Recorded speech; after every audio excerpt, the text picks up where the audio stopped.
Assalamu alaykum do'stlar, hammanglarning kumush vaqtinglar xayrli bo'lsin. Bugun Amazon tor mulozamatlari darsimizning 8 qismini so'zlab o'tamiz. Bugungi darsimizda biz shu Linux instansini qurib, Linux ma'lum kompyuterni, shu kompyuterning ustida, ma'lum kompyuterning ustida biz Jenkinsni qachilab o'tishni o'rganib o'tamiz. Endi biz uni qilishdan burun shu Amazon tor mulozamatlariga ninki tor beti kiramiz. Tor beti kirgandan keyin mana bu mulozamatlar degan yerdan servicesdan EC2 deganni tanlayib izlaymiz. Izlab topgandan keyin bu yerdan qaraydigan bo'lsak launch instance deb bor. Instance shuni bosamiz. Besib mana bosgandan keyin bizga shu torbet chiqdi. Agar buni bir yerdan topmayman deb qolsanglar, shu EC2 deganni besib bosgandan keyin bu yerda running instance deb bor. Shuni bosamiz. Shuni bosgandan keyin manda bizniki hozir butun qo'zg'otoqliq yoki to'xtog'liq instancelar ma'lum kompyuterlar chiqadi. Bu yerdan launch instance deganni bosamiz. Bosgandan keyin bu yerdan free only ni tanlab qo'yaylik. Free tire in only deganni tanlab qo'ygandan keyin bu yerda men Amazon'ninkini shu Linux'ni qochilmoqchi. Qochilash uchun maningdan mana ikkinchisini tanlab select deyman. Select deb qilgandan keyin shu haqsiz tavsiya qilganni tanladim. Tanlagandan keyin configure instance details deganni bosaman. Bosgandan keyin bu yerda bizningki tanlaydigan yerlarimiz yo'q. Bu yerdan add storage kirib, storagedan 8 GB va o'zingizninki ehtiyoji qarta buni o'zgartsangiz bo'ldi. Ammo bu haqsiz ishlatgichlar uchun faqatlam jami 30 GB'lik bir shu qattiq diski berganlik uchun biz buni amalba eng tuvan saviyada ishlatishimiz kerak. Şu an ben 8 GB men uchun yetib oshidi. Şu an 8 GB'ni tanladim. Tanlagandan keyin add tags deb bor. Tagda bu yerda o'zingizninki shu ma'lum kompyuter tag qo'yib qilsangiz bo'ldi yoki buni qo'ymasangiz bo'ldi. Bu o'zingizning tanlashi. Undan keyin mana bexatarlik gruppasiga keldik. Bu yerda biz endi shu qaysi torlardan shu ma'lum kompyuterga yoki instansga erisha oladiganligini bu yerda belgilaymiz. Bu yerdan add rule kirib, hozir SSH bor ekan, biz shu terminal dan bununla bağlanganligimiz uchun SSH'ni tanladik. Ondan keyin biz torba shaklida qo'llanamiz. Shunga HTTP ni tanladik. HTTP'ni tanlagandan keyin bu yerda balkim HTTPS mi bo'lishi mumkin bexatar bo'lish uchun deb HTTPS ni tanladik. Bu yerda portlar bor. Bu port nima oldingi soatda so'zlab o'tgan. Port deganimiz shu bir uydagi har bir uyninki nomerga o'xshash bir narsa. Shunga bu port ne bu yer avtomatik tanlandi. Undan keyin men bir bu yerdan custom TCP degandan birini tanlab, bu yerga shu Jenkins'ninki normal porti bo'lgan 80 ni tanlab qo'ydim. Tanlagandan keyin bu yerda qarasak, bu yerda shu bexatarlik guruhiga berilgan ismi tushundirishi bor ekan. Siz shuningga o'zingizning nimni qilsangiz bo'ldi, ismini bersangiz bo'ldi. Masalan, Jenkins deb yozib qo'ydim. Yozgandan keyin ko'rish va qo'zg'atishni bosdim. Bosgandan keyin qarasam hamma bergan uchurlar chiqibdi. Launch qo'zg'atishni besib, bu yerda shu bexatarlik uchuri shu maxfiy nomerning uchurini tanlaymiz. Bu yerda men yangidan birini qurdim. Qurgandan keyin my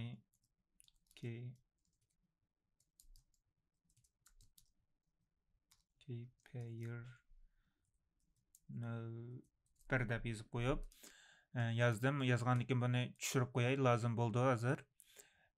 Buni qilib bo'lgandan keyin launch instance deganni bosdim. Hozir bizningki shu ma'lum kompyuterimiz qo'zg'alyotdi. Bu yerdan mana instance'niki nomerini bossak, bu hozir qo'zg'alyotdi. Birdan saqlab turaylik.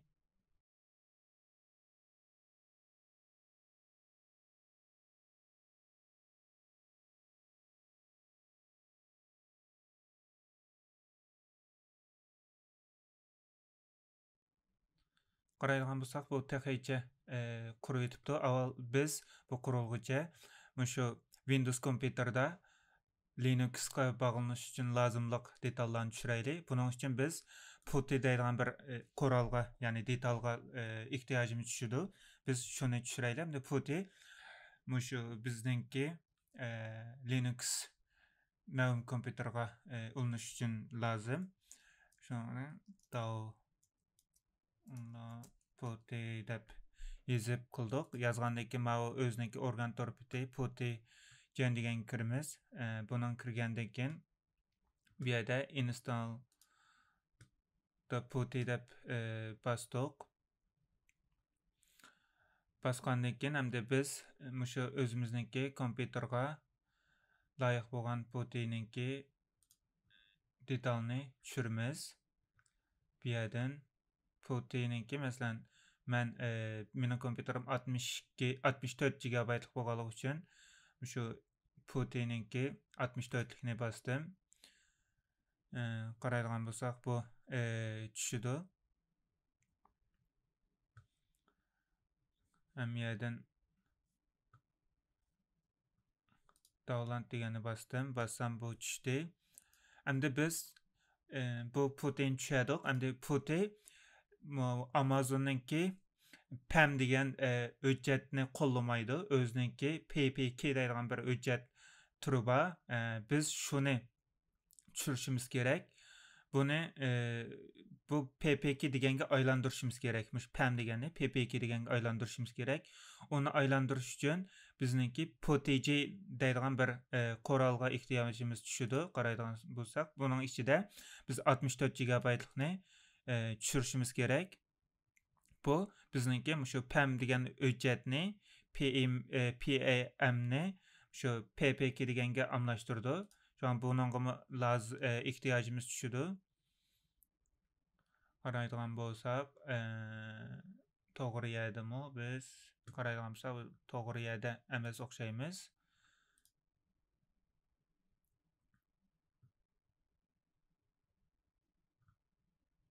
Boshqadan izlaylik. PuTTY'ninki buni to'g'ridan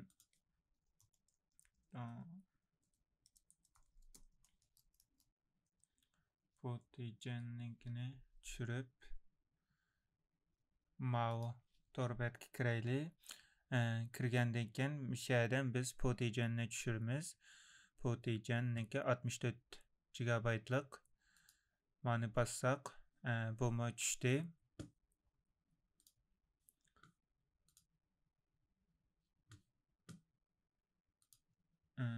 Hozir bizda PuTTY bor. Endi biz mavi qaraydigan bo'lsak, mana hozir stats checkisi, ya'ni buningki ahvoli amisi ulinibdi. Hamma narsa normal ekan. Biz undaqda ulinishni boshlaylik. Buning uchun eng avval PuTTY'ni ochamiz. Ochgandan keyin run qildik. Run qilgandan keyin mishadan biz private key'imizni tanlaymiz. Load'dan tanlab shu hujjatni yerdan all files'dan tanlab PAMni tanladik. Tanlab OK qildik. OK qilgandan keyin biz bu yerdan save private key deganni tanlaymiz. Yes qilib buningga bir ism beramiz. My key pair deb yozib qo'ydim. Yozib save deganni bosdim. Save deganni besib qaraydigan bo'lsak, bu yerda mana my key pair check ppk deb chiqdi. Hozir biz PAM hujjatini ppk ga almashtirdik. Buning bilan mavi PuTTY'ninki almashtiruvchi bilan ishimiz tugadi. Endi biz uning uchun PuTTY deganni PuTTY'ninkini ochaylik. Endi bu PuTTY bayam deganimizdek bizniki shu mavjud kompyuterga ulanish uchun bizga lozim bo'ldi. Buning uchun avval hostname'ni bekitamiz. Hostname beramiz. Endi hostname'ni bu yerdan mavi adresini ko'chiramiz. AWS'niki shu instance'ni tanlab bu yerdan ma adresini bassak buldu yoki ma connect degan kirib connect'dan ma'ni ko'chirsak buldu. İkisi o'xshash adres. Buningdan buni tanladim. Tanlab ko'chirgandan keyin bu yerga chaplayman. Bu chaplab buldik. Chaplab bo'lgandan keyin anandan keyin ma connection deganga kirib connectiondan dataga shu username deydi. Auto login username bu shu ishlatuvchi adresi. Buni qanday tepamiz deganda bu yerdan tepib ma EC2 user deganni ko'chirman. Mouse'ning on knopkasini besib ko'chirsangiz bo'ldi. Ya bo'lmasa Ctrl C ni besib ko'chirsangiz bo'ldi. Buni ko'chirib bo'lgandan keyin biz miyaga shu kullanıcı adresini beramiz, ishlatuvchi adresini. Hozir bu ko'chirilmayapti. EC2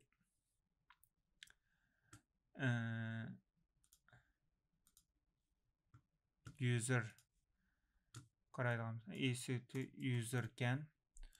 Bu ismini bu yerga yozdik. Yozgandan keyin biz endi bayamqi bizning bexatarlik maxfiy nomerimizni tanlaymiz. Buni tanlash uchun SSH deganga kiramiz. Buni qilgandan keyin auth deydigan kiramiz. Authga kirib, authdan browser deganni qilib, shu my key pair deganni tanlaymiz. Tanlab bo'ldik. Hozir qaraydigan bo'lsak, biz nima ish qildik degan vaqtida biz shu hostname'ni berdik. Bu hostname'i shu bizningki ma'lum kompyuterning adresi. Buni berdik. Buni berib bo'lgandan keyin bu yerdan connectiondan data kirib ishlatuvchi ismini berdik, username berib bo'lgandan keyin SSH'dan auth kirdik. Auth'dan shu bayam PAM'ni PPK'ga almashtirib olgandik. Bu yerdan PPK widgetini tanlaymiz. Tanlab bo'lgandan keyin open deb basamiz. Open deb basgandan keyin menda bir bizga eskarchi chiqdi. Buningda yes deb tanlaymiz. Tanlab ma'lani o'chirib o'tay.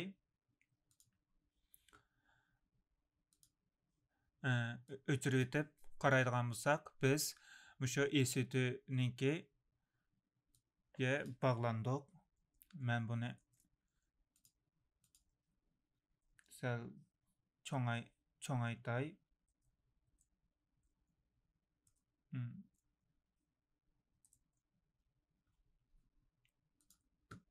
Mishinchilik çoğaydığa o'xshaydi.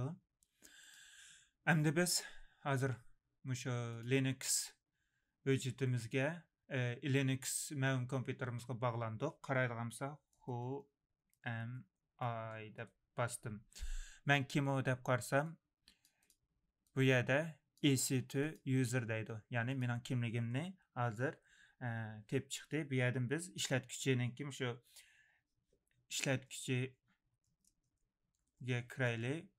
kirsak, sudo degan bizning o'sha ishlatuvchi userninki ichiga kirdi. Sudosini besib qardik. Besib qaraydigan bo'lsak, hozir biz shu ishlatuvchining ichiga kirdik. Ls deb qarsak hech nima yo'q. Biz bu yerga makdir hello deb yangi bir hujjat xaltasini qurdik. Hujjat xaltasini qurib qarsak, hello degan hujjat xaltasi qurildi. Demak, biz muvaffaqiyatli holda Amazonninki shu Linux ma'lum kompyuterga kirdik. Endi biz ekronni bir tozalab avval biz Jenkinsni qo'zg'atishdan burun Java'ni qachilashimiz kerak. Java'ni qachilash uchun qanday qilamiz deganda yum install java 1.8.0 open jdk deganni bosdim. Bostirgan bo'lsam, hozir shu Java 1.8 nusxasini qachilayotdi. Yes'ni bastım.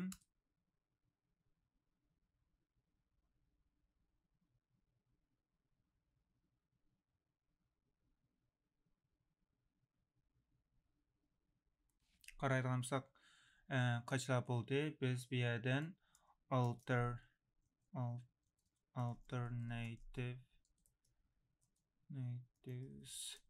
boşluq config Java deb basılgan bolsak, qaraydigan bolsak, mana Java 1.7, 1.8 qaysini işiltisiz deydi. Java niki 1.8'ni işiltmə, şuna 2'ni bastım. Basqandan keyin bu bizga 1.8'i biz üçün tayyor bo'ldi. Clear qilib tozaldi. Tozalab qilgandan keyin endi biz mushu Java'ni bu Java'ni mushu profilga o'rnatishimiz kerak. Buni o'rnatish uchun bayamqi adresini ko'chirib olmabdiman. Alternatives config Java deb bisib bizga mavi adres lazım bo'ldi. Bu adresni biz mushu profilga xuddi siz kompyuterda nimga ko'chirib ishlatgandek environment variable'ni ishlatgandek shuningga bizmi mushuni shunda bir nimga shu yerga biz buni ishlatishimiz, shuni belgilashimiz kerak. Buni Ctrl C qildim. Qaytadan alternatives config Java deb qilib ma adresini ko'chirib olamiz. Bu adresni ko'chirib bo'lgandan keyin mavi OpenJDK deganninkini adresini ko'chiraylik. 2'ni basib tozalab, endi biz mushu profil kirimiz, kirish uchun vim etc profile deganni basimiz. Biz qarsak, bu yerga bizniki mushu tangshash rayonimiz ochildi. Buni ochgandan keyin biz nega kelamiz deganda bu yerdan export degan yerga kelamiz. Bu yerga exportni qilgandan keyin pass deb yozib bayamqi adresini bu yerga kirgizamiz.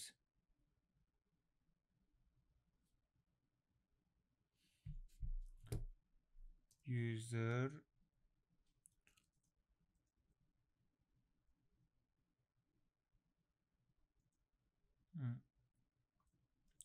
src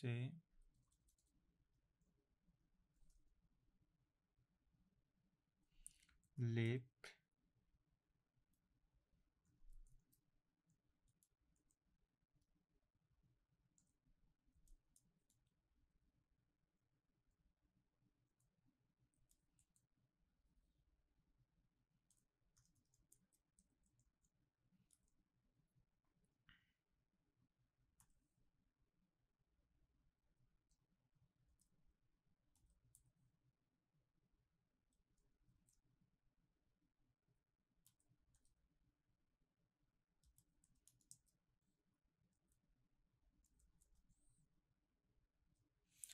buni qo'shib bo'lgandan keyin endi biz bu yerga export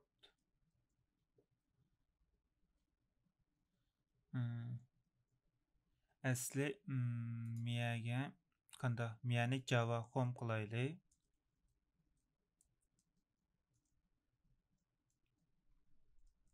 Java home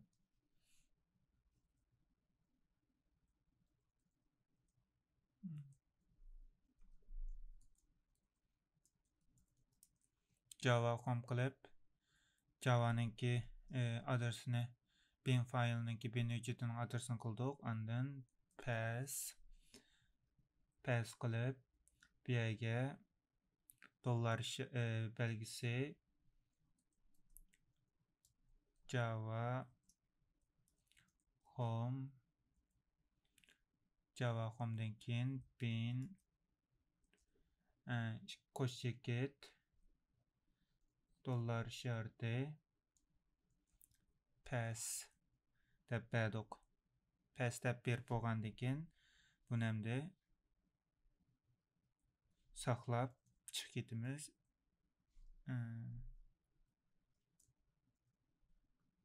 X bastık. Besip koygandan keyin Java bunu kılıştan burun source etc profile kılıp kozgatımız. Kozgup bolgandan keyin go dollar işareti Java home dep bassak bizden bayan bekitken Java'nınki orne ecildi. Hemde biz bu ekranını tazlaylı. Hazır şu mənim kompüterga Java'nı qaçılap bolduq. Hemde biz neymiş qılmız degende mush Linux'da yam deydigan buyruq var. Yam update dep bassak mush yamni update qıldı. Bu yerden yes degende bastık. Yes degende besip mush yamni update qılaylı, yanılap etaylı. Hazır yanılap atıdı.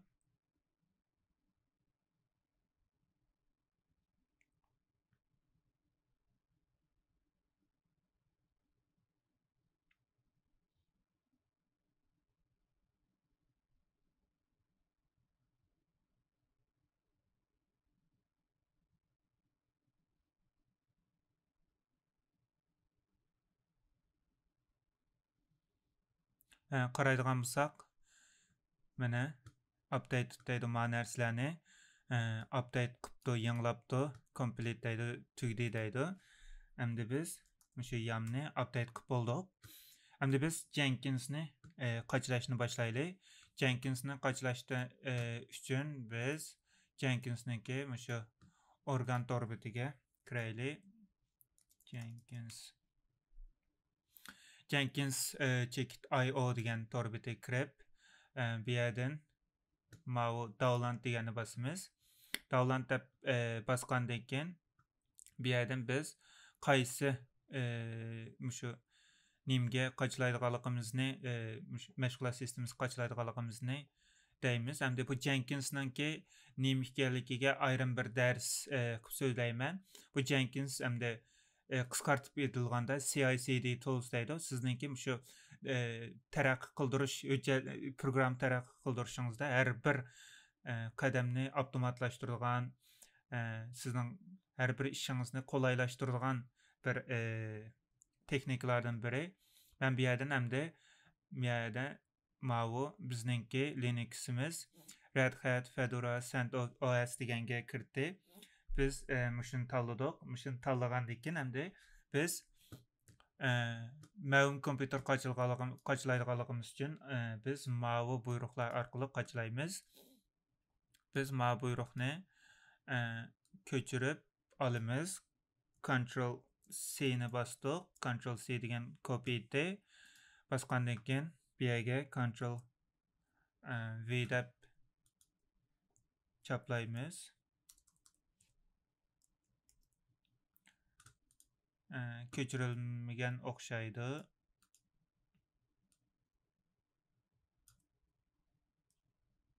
Kopiya qildim. Kopiya qilib bu yerga paste qilib chapladim. Chaplagandan keyin enterni bastım. Enterni basgandan keyin bizga shu Jenkins'ninki amberni bizning shu nimga tushadi. Ma'lum kompüterga. Bu ma'lum kompüterga tushirib bo'lgandan keyin biz bu yerdan mau buyruqni icra qilamiz. Buni kopiya qildik. Kopiya qilib bu yerga chapladik. Bu yerga chaplagandan keyin bu bir çaplagandan keyin interni bestok, interni bes qilgandan keyin bizga buni yerlik amplarga qo'shdi. Endi biz bu yerdan endi shu yam buyrug'i orqali Jenkinsni qaçlaymiz. Buni qaçlash uchun yam install Jenkins deganni basamiz. Buni bassaq Jenkinsni bizga qaçlab berdi. Qaraydigan bo'lsak, bizning so'rdi 63 megabayt qo'shilamsa deb qo'shildik. Yes'diki Y harfini, Y harfini basdik, enterni basdik.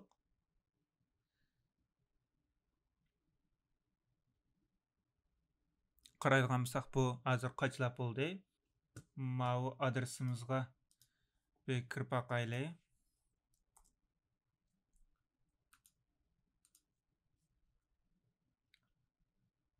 Adresini kopya qildim. Qilib, bu yerga 80 deganni basdim. Bassam, hozir biz bu nimga ulanamidik. Chunki biz Jenkinsni texi qo'zg'atmadik. Qo'zg'atmaganligimiz uchun bu IP adres bilan portni ishlatib biz Jenkinsga kiramadik. Endi biz buning uchun Jenkinsni nima qilishimiz kerak? Qo'zg'atishimiz kerak. Men ekranni bir tozalay. Endi biz Jenkinsni qo'zg'ataylik. Sudo service Jenkins start deb bassaq, Jenkins hozir mana qo'zg'aldi. Qaraydigan bo'lsak, OK deydi. Endi biz bu Jenkinsni hozir qo'zg'atdik.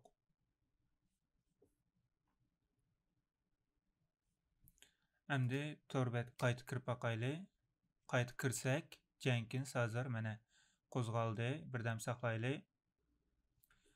Qaraydigan bo'lsak, hozir endi shu Jenkinsniki qaçlaydigan o'rni chiqdi. Endi bizda bu avtomatik bir maxfiy nomer bilan keldi. Biz shu maxfiy nomerni tepib, shu maxfiy nomerga miyaga kirgizib ijro qilamiz.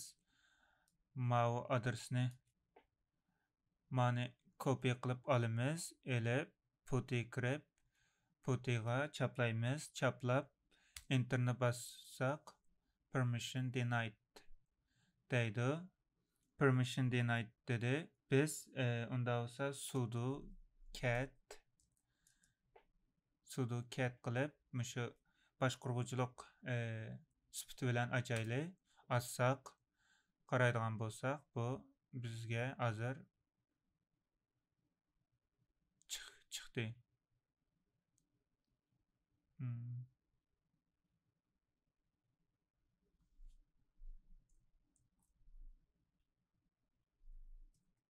Ko'chirilgandan keyin continue deganni bosaman. Continue deganni bosgandan keyin hozir bizga mana bir tanlash chiqdi. Bu yerdan install suggested plugins shu tavsiya qilgan pluginlarni qo'shgan deganni qochilgan deganni tanlaymiz. Qilgandan keyin bu hozir Jenkins qochilyapti.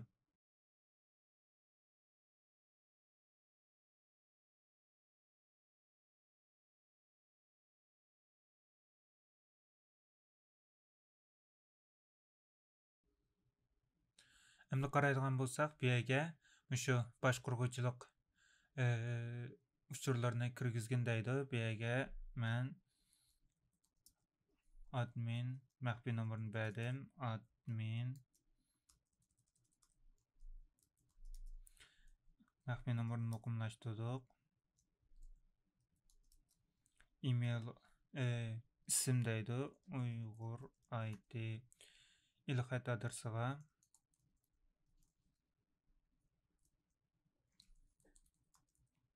shu boshquruvchilik uchurlarini to'shqizgandan keyin saqlash va davomlashtirishni bosaman. Bosgan bo'lsak, Jenkinsniki adresini oldi. Bu yerga IP adresi bizning shu ma'lum kompyuterning IP adresi 8080 Jenkinsniki port nomeri. Basqandan keyin saqlash va bitirishni basdıq. Besib start using Jenkins'ni işletishni boshlashni basaman. Bassaq mana Jenkins muvaffaqiyatli holda ochildi. Endi biz tunji shu job xizmatni qilaylik.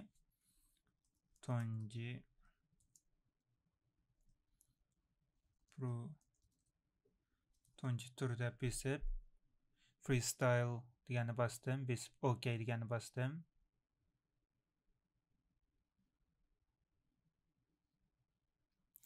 Bu yerga Jenkins'da description shu tushuntirishni kirgizsiz.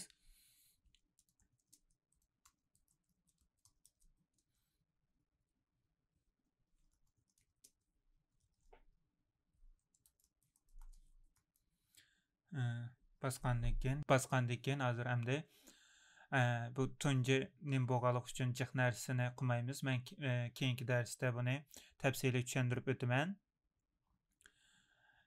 Tushuntirib o'tgandan keyin build qismiga kelib, bu yerdan buildda biz qaysi nim bilan ijro qildiganligimizni tanlaymiz. Men execute shell deb bosdim. Besib bu yerga bir tal shell buyrug'idan birini yozaylik. Make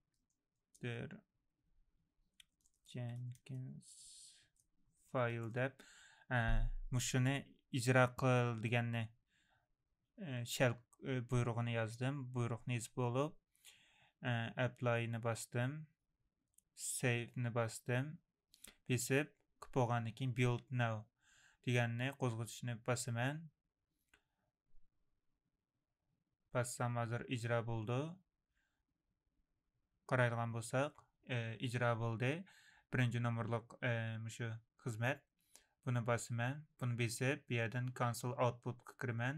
Output qarsam make Jenkins file succeed deydi. Ya'ni muvaffaqiyatli holda bizga shu Jenkins file deganni bizga qurib berdi. Endi buni biz ko'rish uchun qanday qilamiz degan vaqtida biz avval ekranni bir tozalaylik. Tozalab cd var lib Jenkins workspace deganga kirdik. Hozir qaraydigan bo'lsak, bu yerda tunji tur bizningki shu tunji Jenkins xizmatimiz. Bundan tunji tur deganga kirdim.